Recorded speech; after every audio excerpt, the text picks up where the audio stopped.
suñu beneen gan muy professeur Malick Ndiaye yaa ngi koy wax sànq ci sommaire bi borom xam-xam sociologue bindkat bu Sénégal dootul présenté. waaw jërëjëf Fatou ni nga waxee noonu la kon kenn du ko présenté moom universitaire bu mag la moom professeur Malick Ndiaye mi nga xamante ni kon département bu sociologie jàngale na fa nekk fa moom ba léegi moom ci université ndax ñu invité ko nag mooy. moom ku ne xam ne ni nekkoon na ci société civile nekk ci figure bu emblématique. mais également ci ñi nga xamante ni bokk nañ ci ñi fal président Macky Sall ndax ñoo bokkoon coalition bi koy njëkk a créé muy Macky 2012. laataa ñu ko yaatal def ko Benno Bokk Yaakaar moom professeur nag. daal di bind téere bi dañu bëgg tey càmbar li naan la république. waaw république nag ñi nga xamante ne ñoom ñoo ko incarné di ay kilifa ak institution yi nga xamante ne ñoom ñoo ci nekk fan yi nag mooy liñ fi tàmbale sànq ak Abdoulaye.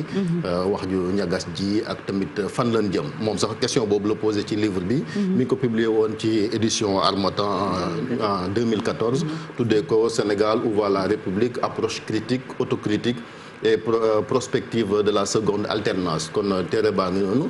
ñaari at rek la ko publié ginnaaw kon moom professeur Malick Ndiaye bi président Macky Sall daal di faloo moom nekkoon conseiller am fële ca palais ba tel na ñoo taxali ko ay bagages nag professeur yow lii genre ndëpp la boo xamante ni defoon nga ko ci régime bi ñaari at rek bi président Macky Sall faloo lu ko waraloon. bisimilah rahmaani rahim kon nag man maa ngi nuyu ñëpp ak mbokk yi te fàttewuma aussi sama maire bu baax bi mu tuddee ko maire Diaw léegi. man Macky Sall man camarade président laa koy wooyee toujours ba léegi te kenn mënu ko dindi. camarade président mooy ba ñu dajee Mbodiène Thérèse Faye Diouf j'espère que mi ngi may dégg moom Mimi Touré Mahmoud Saleh Mor Ngom Mbodiène. université républicaine Mbodiène fa lan daa amale li naan université républicaine. septembre 2011 la. boobu pouvoir amul de te sore na man maag Abdou Aziz Diop qui était le porte-parole du comité des intellectuels ñun ñoo fa dem ñu génnee leen tegal leen ci taabal ji Thierno Souleymane Baal Thierno Souleymane Baal tuutiwul de français yi waroon nañ ñëw ñu jàngal leen lan mooy révolution républicaine parce que Thierno Souleymane Baal moom moo def la première révolution républicaine en 1776 moo ko Saïd Atoumane Tall kon ñun bi ñu waxee loolu Macky dafa doon tàccu kontaan man foofu laa xamee camarade président bi léegi nag bi ñu demee ba yëf yi kii rek.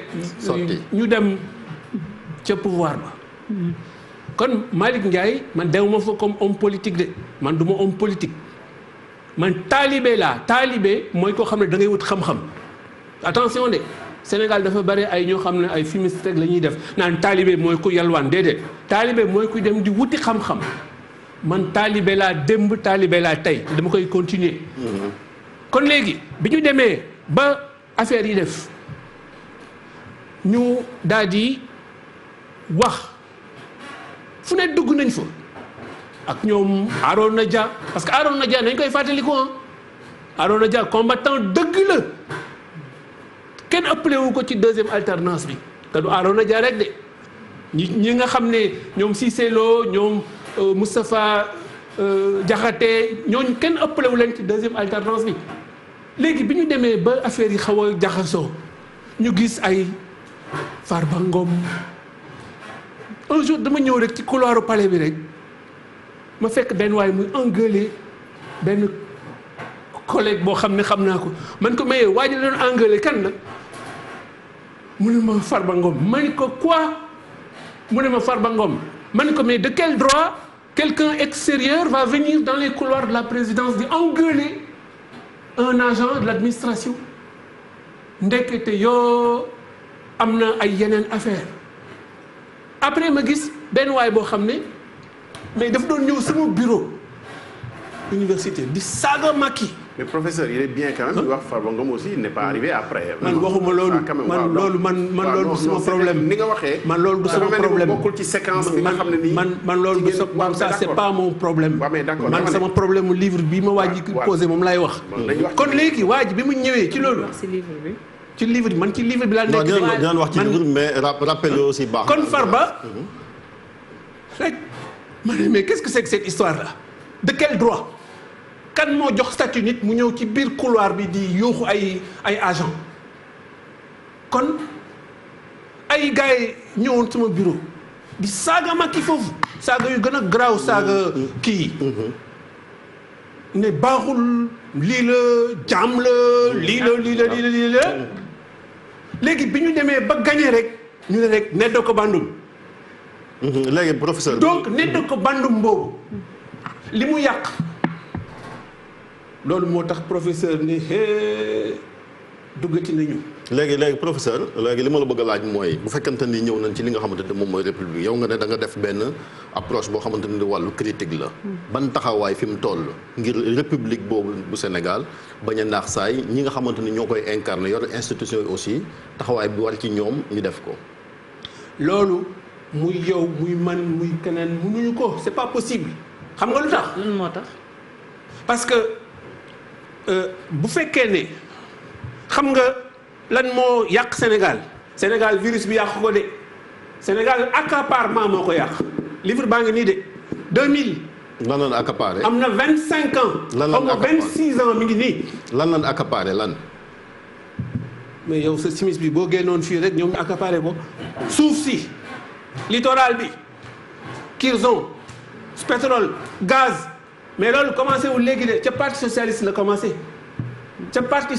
commencé.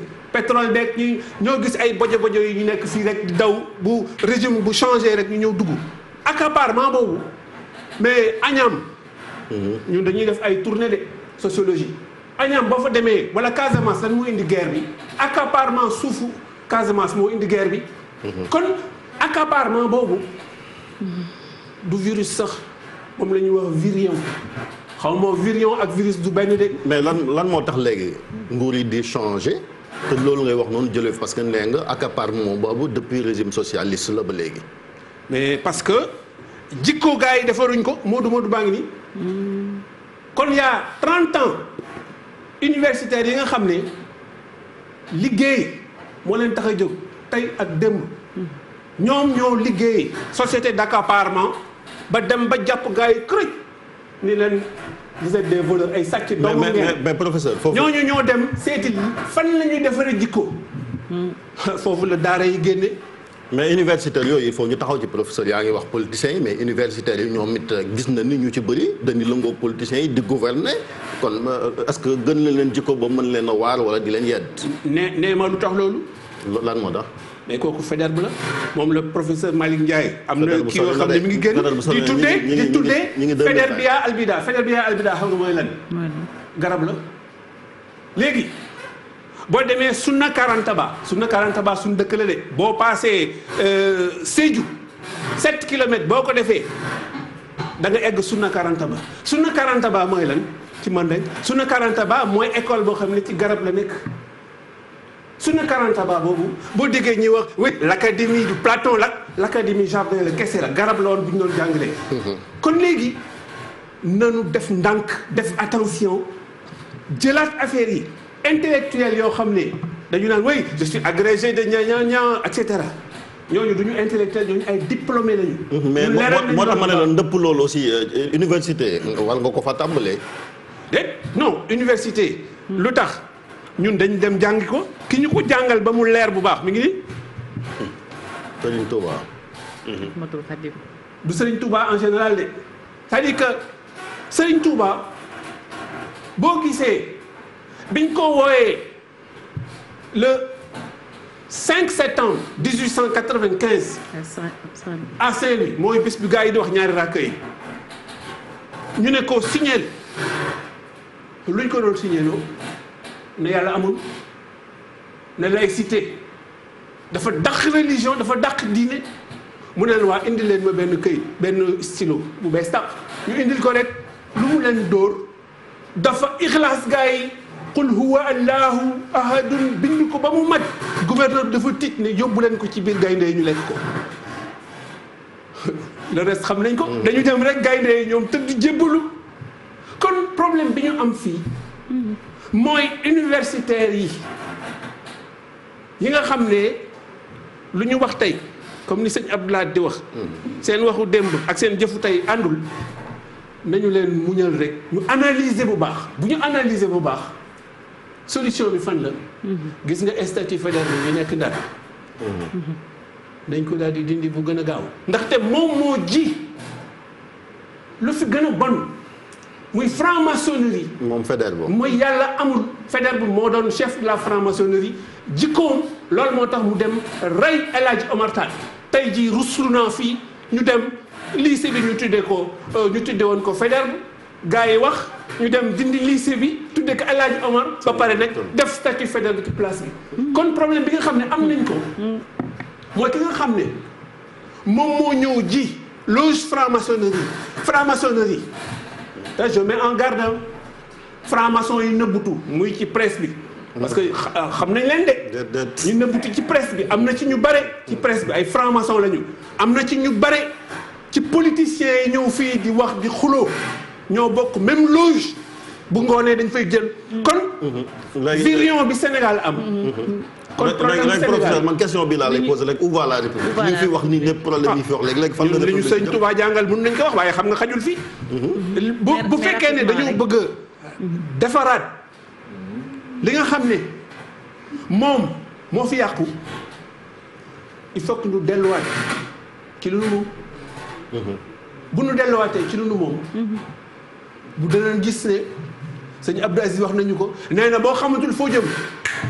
toppaatal say tànk mais boo toppaatee say tànk loolu lu mu tekki mooy na nga dem nga gis lu wóor nga laajte wa yasalul ulamaa wa yaqtadiya bil mutabiyina li sunnati muhammadin sallallahu alayhi wa sallam da ngay laajte mais du musulman yi rek ngay laaj de attention de. mais dellu boobu mooy éducation.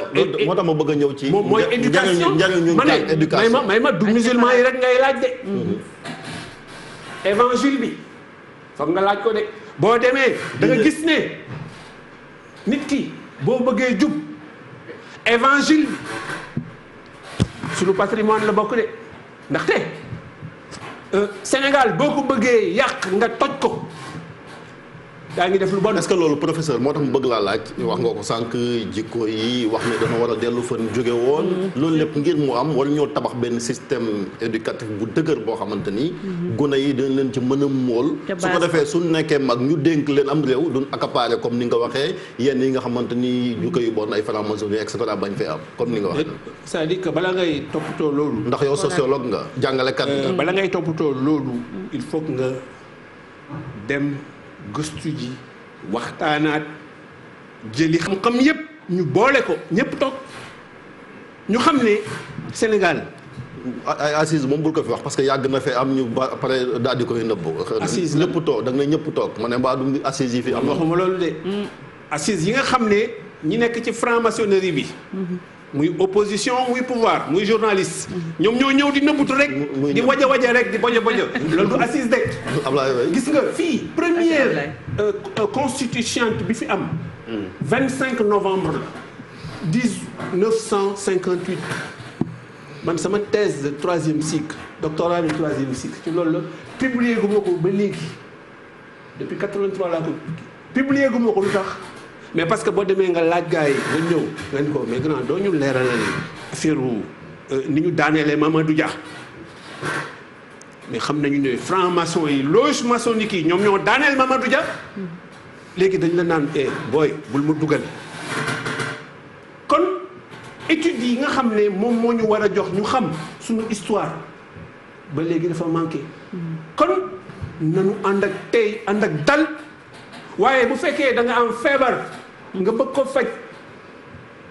waaw mais professeur loge maçonnique yi nga wax ne moo ñu jël en otage. du loge maçonnique rek. waaw mais. loge maçonnique rek. mais defaraat jikko yi li ñuy wax noonu. point defaraat jikko yi moom foog ñu dellusiwaat ci lu nu moom. foog ñu faju te faju bi mu ngi nii mooy matlabul shifaay min kulli daa matlabul shifaay min kulli daa kii buñ ñu jëloon au lieu ñuy nekk fii di distribuer ay ceeb ak ay kii ak ay masque ak ay kenn xamul buñ jëloon 2 millions 3 millions de matlabul shifaay ñu jox ko nit ñi mais Macky camarade président dugalal matlabul shifaay ci ceeb bi ñuy joxe monsieur Mansour Faye kon man li ma bëgg mooy ñu def ndànk créer conditions yi pour ñu dégloonte xam nga espace bi moom dañuy junj rek c'est-à-dire peu de mots la pour beaucoup de monde mënuñu approfondir dara dañ koy junj rek kon man dama considérer ne moom camarade président Macky moom bonul de man ni ma ko gisee surtout bés bi mu yoree lal bi obélisque mer gàddu bi xaw ma mer gàddu la tudd xaw ma nga xam ne kii am na lu mu décidé bés bi mu démissionné Fatick nga xam ne kii am na lu mu ñeme bés bi ko gars yi humilié au palais mu génn continuer mais léegi lan moo ko gàllankoor lan moo ko tëkkatal yooyu question yooyu moom la ouvert la République doon seet léegi nag bu ñu demee ba affaire bi gën a garaaw nañu jéem a delloo si xel Sëñ Touba moom moo gën a leeral foofu parce que moom méthodiste la philosophe la nee na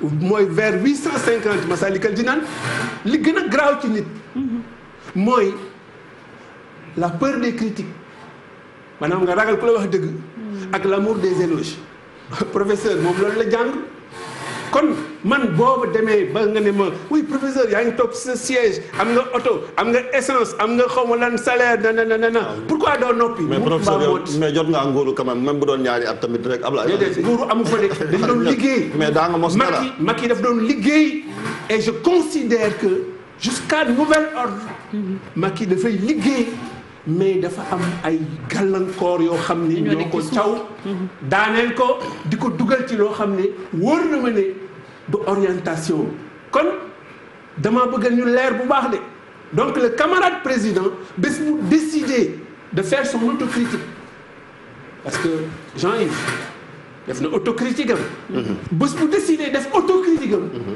réew mi dana meññ dem am na solo man loolu mooy ouvert la République kon ouvert la République ma terminer foofu c'est pas contre Macky au contraire lettre bi nga xam ne moom la Macky Sall yónnee intellectuels yi artistes yi ñi ngi ci man maa ko publier lettre boobu moom moo ne nañu ñeme am jom vraiment lettre boobu mën na nekk monument Macky bu boole woon lettre boobu boole ko ak Matlabul Chifaay lettre boobu ñu diffusé ko Sénégal ma ne la dès demain matin dëkk bi danañu xam ne on peut s'en sortir maintenant suñu jafe-jafe yi ñu xam nu ñuy suturaalante nu ñuy baalalante et cetera. c'est important c'est def naa daf ñuy delloo rek ci lenn rapidement. ci li ñu njëkk a wax sànq muy yoon. gis nga yëpp sophistication bi am ci loge maçonnique yooyu réalité la.